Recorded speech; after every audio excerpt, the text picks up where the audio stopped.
नमस्कार दोस्तों। तो चलिए शुरू करते हैं आज का अपना वीडियो। राज्य की अवधारणा। किसी भी शासन व्यवस्था में राज्य का अध्ययन सबसे महत्वपूर्ण माना जाता है और राज्य व्यवस्था के अध्ययन में राज्य को प्राथमिक स्तर पर रखा जाता है। और आप सबको पता ही होगा कि राज्य का वास्तविक अर्थ किसी भी समाज की राजनीतिक संरचना से होता है।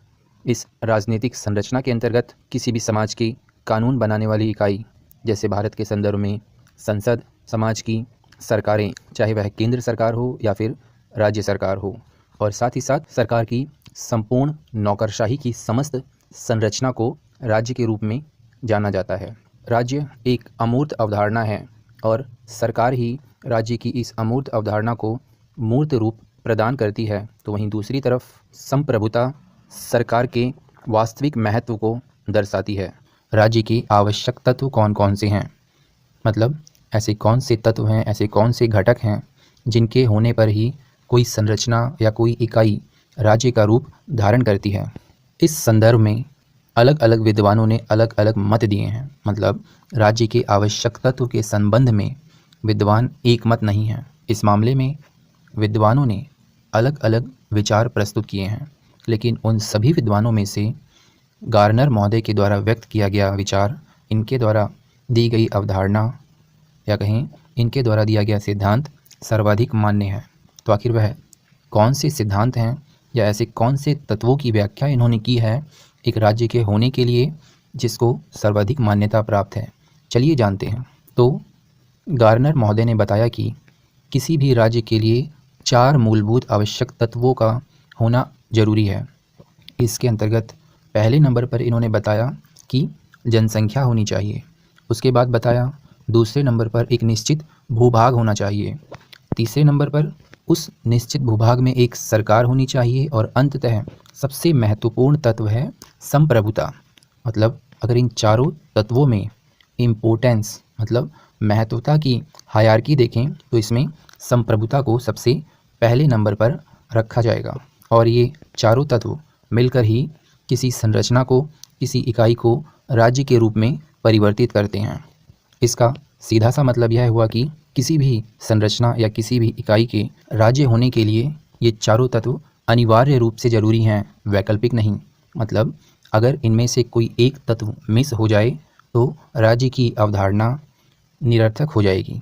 एक अच्छे से उदाहरण के रूप में आप समझ सकते हैं कि आज़ादी से पहले भारत में जनसंख्या भी थी, भूभाग भी था और सरकार भी थी, लेकिन उस समय संप्रभुता नहीं थी। क्योंकि आज़ादी से पहले भारत में जो गवर्नर जनरल, वायसराय आदि होते थे, वे अपनी इच्छा से कोई निर्णय नहीं लेते थे, बल्कि उन्हें ब्रिटिश सरकार की आज्ञा का पालन करना पड़ता था। मतलब उनके पास भारत के संदर्भ में संप्रभुता नहीं थी। इसलिए आज़ादी से पहले के भारत को हम राज्य के रूप में परिभाषित नहीं कर सकते। भले ही उस समय जनसंख्या, भूभाग और सरकार थी, लेकिन संप्रभुता के अभाव के कारण ही आज़ादी से पहले के भारत को हम राज्य नहीं मान सकते। तो यह एक उदाहरण था कि किस प्रकार किसी भी इकाई को राज्य होने के लिए ये चारों तत्व आवश्यक हैं। बिना इनके राज्य की कल्पना भी नहीं की जा सकती। इसीलिए कहा जाता है कि राज्य के ये चारों तत्व अनिवार्य हैं, वैकल्पिक नहीं। यदि इनमें से एक भी तत्व अनुपस्थित हो जाता है तो राज्य की अवधारणा ही बेकार हो जाती है। बात करें जनसंख्या की, तो किसी भी राज्य के अस्तित्व के लिए जनसंख्या या कहीं जन समुदाय सबसे मूलभूत तत्व माना जाता है। क्योंकि अगर जनसंख्या ही नहीं होगी, समाज ही नहीं होगा, तो राज्य का अस्तित्व ही नहीं रहेगा। किसके लिए राज्य बनाया जाएगा, किस पर नियंत्रण रखेगा राज्य? इसके लिए जनसंख्या का होना, आबादी का होना अति आवश्यक है। स्पष्ट शब्दों में हम कह सकते हैं कि एक निश्चित जनसंख्या या कहीं एक निश्चित आबादी के बिना राज्य की कल्पना भी नहीं की जा सकती। अब प्रश्न यह उठता है कि आबादी या जनसंख्या कितनी होनी चाहिए एक राज्य के लिए? तो इस बात के लिए कोई निश्चित नियम निर्धारित नहीं है। यह चीज़ राज्य के अन्य तत्वों पर निर्भर करती है, जैसे राज्य का आकार कितना है, राज्य की परिस्थितियाँ कैसी हैं, राज्य की सरकार कैसी है। इन सभी बातों पर निर्भर करता है कि उस राज्य की जनसंख्या कैसी होगी, कितनी होगी। जैसे कि अगर कोई ऐसा क्षेत्र है जहाँ पर कृषि योग्य भूमि है, पेयजल की सुविधा है और शांत वातावरण है तो ऐसी स्थिति में जनसंख्या अधिक होगी, वहीं विपरीत परिस्थितियों में जनसंख्या कम होती है। इस बात से तो स्पष्ट हो गया कि जनसंख्या के संबंध में कोई निश्चित नियम नहीं है, लेकिन फिर भी प्राचीन यूनानी विद्वानों ने कुछ इस संदर्भ में अपने विचार व्यक्त किए हैं। जैसे प्लूटो ने अपने ग्रंथ रिपब्लिक में बताया कि एक आदर्श राज्य की जनसंख्या 5040 होनी चाहिए। तो वहीं अरस्तु, इनका कहना था कि जनसंख्या ना तो बहुत अधिक होनी चाहिए और ना ही बहुत कम, मतलब जनसंख्या इतनी होनी चाहिए कि राज्य का भरण पोषण आसानी से हो सके और राज्य की रक्षा उस जनसंख्या के द्वारा की जा सके। जनसंख्या के बाद आगे हम बात करते हैं निश्चित भूभाग की, जिसके अंतर्गत हम जानेंगे कि आखिर कैसे निश्चित भूभाग किसी राज्य के होने के लिए आवश्यक तत्व है। तो जैसा कि आप सबको अब तक इतनी जानकारी मिल चुकी है कि जनसंख्या के बाद निश्चित भूभाग राज्य के होने के लिए दूसरी आवश्यक शर्त है, मतलब दूसरा महत्वपूर्ण तत्व है। जैसा कि ब्लूमस्ली महोदय ने बताया है कि राज्य की शक्ति का आधार जनसंख्या होती है, तो वहीं इसका भौतिक आधार भूमि मतलब भूभाग होता है। इसका सीधा सा मतलब यह हुआ कि जनसंख्या की तरह ही भूभाग के बिना भी राज्य की कल्पना नहीं की जा सकती, क्योंकि अगर भूभाग ही नहीं होगा तो जनसंख्या रहेगी कहाँ। मतलब सबसे पहले तो जनसंख्या होनी चाहिए, उसके बाद उस जनसंख्या के रहने के लिए एक निश्चित भूभाग भी होना चाहिए। एक निश्चित भूभाग पर ही राज्य की सरकार या कहीं शासन प्रणाली राजनीतिक क्रियाओं को करती है। जैसे कि उदाहरण के रूप में से हम देखें तो भारत का संपूर्ण आकार या इसका क्षेत्रफल भारतीय राज्य का भूभाग है, जहाँ पर भारत की जनसंख्या निवास करती है।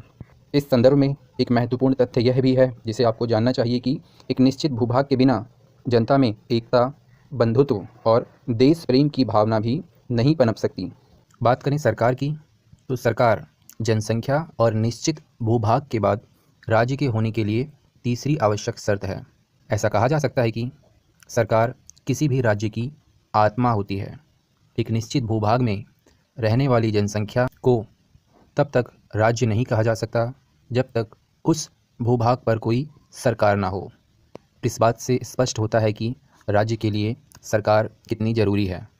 तो सरकार आखिर क्या है? सरकार एक ऐसी संस्था होती है जिसके आदेशों को मानना हर व्यक्ति के लिए आवश्यक होता है जो उस राज्य क्षेत्र में रहता है। इतना ही नहीं, सरकार के द्वारा राज्य की इच्छाओं और भावनाओं का भी पालन किया जाता है और इस कार्य के लिए सरकार राज्य की शक्तियों का क्रियात्मक प्रयोग करती है। वैसे तो वास्तव में सरकार एक या अधिक व्यक्तियों का समूह होता है जो वास्तव में राज्य की राजनीतिक शक्ति का प्रयोग करते हैं और सरकार ही राज्य को मूर्त रूप या व्यवहारिक रूप प्रदान करती है। क्योंकि जहाँ एक तरफ राज्य एक अमूर्त संरचना मानी जाती है जिसे हम देख और सुन नहीं सकते, केवल महसूस कर सकते हैं, तो वहीं दूसरी तरफ सरकार राज्य की मूर्त या कहें व्यवहारिक अभिव्यक्ति होती है। इस संदर्भ में हम कह सकते हैं कि अगर सरकार एक शरीर है तो राज्य उस शरीर की आत्मा है। ऐसे में यह कहना गलत नहीं होगा कि एक संगठित सरकार के अभाव में जनसंख्या या जनसमुदाय पूर्णतः असंयमित और अराजक समूह का रूप धारण कर लेता है और किसी भी सामूहिक कार्य का करना ऐसी स्थिति में असंभव हो जाता है। तो राज्य के अंतर्गत सरकार समाज के अराजक तत्वों पर नियंत्रण लगाती है अपनी शक्तियों का प्रयोग करते हुए, ताकि समाज में शांति व्यवस्था स्थापित हो सके। इसके बाद हम बात करते हैं राज्य के लिए आवश्यक चौथे और सबसे महत्वपूर्ण तत्व की, जिसका नाम है संप्रभुता। संप्रभुता राज्य का अत्यंत ही महत्वपूर्ण तत्व है, या कहीं कि जनसंख्या, भूभाग और सरकार में संप्रभुता को पहले स्थान पर रखा जाता है। संप्रभुता का सीधा मतलब यह होता है कि राज्य के पास अपने भूभाग और उस भूभाग पर निवास करने वाली जनसंख्या के संबंध में निर्णय लेने की पूरी शक्ति है और इस संबंध में उसे किसी आंतरिक या बाह्य दबाव में निर्णय लेने के लिए बाध्य नहीं होना पड़ता। मतलब संप्रभुता के दो तत्व हैं, एक आंतरिक और दूसरा बाहरी। आंतरिक का मतलब है कि एक भूभाग में एक निश्चित क्षेत्र में रहने वाली जनता, रहने वाली जनसंख्या सरकार की आज्ञा का पालन करती है, और बाहरी दृष्टिकोण बताता है कि राज्य के द्वारा कोई भी निर्णय लिया जाता है, इस संबंध में उसे बाहरी शक्तियों का कोई दबाव नहीं है। वह स्वतंत्र रूप से अपने भूभाग के संदर्भ में कोई भी निर्णय ले सकती है। एक उदाहरण के रूप में आप समझ सकते हैं कि संप्रभुता कितनी महत्वपूर्ण है। आपको पता ही होगा कि आज़ादी से पहले भारत में जनसंख्या भी थी, भूभाग भी था और सरकार भी थी गवर्नर या वायसराय के रूप में। लेकिन उस समय गवर्नर या कहीं वायसराय के पास संप्रभुता नहीं थी, क्योंकि उस समय के गवर्नर या कहीं वायसराय को ब्रिटेन में संसद के प्रति जवाबदेही माना जाता था। मतलब वह कोई भी निर्णय अपनी इच्छा से नहीं ले सकता था। इसीलिए उस समय भारत को राज्य नहीं कहा जा सकता था, क्योंकि भारत के पास जनसंख्या, भूभाग और सरकार के होते हुए भी संप्रभुता के अभाव में राज्य के रूप में वर्गीकृत नहीं किया गया। इस बात से स्पष्ट होता है कि संप्रभुता कितनी महत्वपूर्ण है। लेकिन फिर भी कुछ विद्वानों का कहना है कि जैसे कि हेगल महोदय कहते हैं कि राज्य की संप्रभुता अत्यधिक महत्वपूर्ण तत्व है। जैसे शरीर और आत्मा का संबंध होता है, उसी तरह राज्य रूपी शरीर में संप्रभुता रूपी आत्मा निवास करती है। तो वहीं दूसरी तरफ लास्की महोदय का कहना है कि राज्य ना तो कभी संप्रभु थे और ना ही कभी संप्रभु रहेंगे। उन्होंने यह भी कहा कि राज्य भी अन्य संस्था की तरह एक संस्था हैं, अतः वह सर्वोच्च कैसे रह सकते हैं। इनका मतलब था कि राज्यों को भी निर्णय लेने के लिए, अपने हितों को साधने के लिए अन्य तत्वों को ध्यान में रखना पड़ता है। लेकिन फिर भी मोटे तौर पर हम कह सकते हैं कि संप्रभुता राज्य के लिए आवश्यक तत्व है। आवश्यक ही नहीं, सबसे महत्वपूर्ण तत्व है। तो आज के इस वीडियो में इतना ही। मैं आशा करता हूँ आप सबको यह वीडियो पसंद आई होगी। Thank you.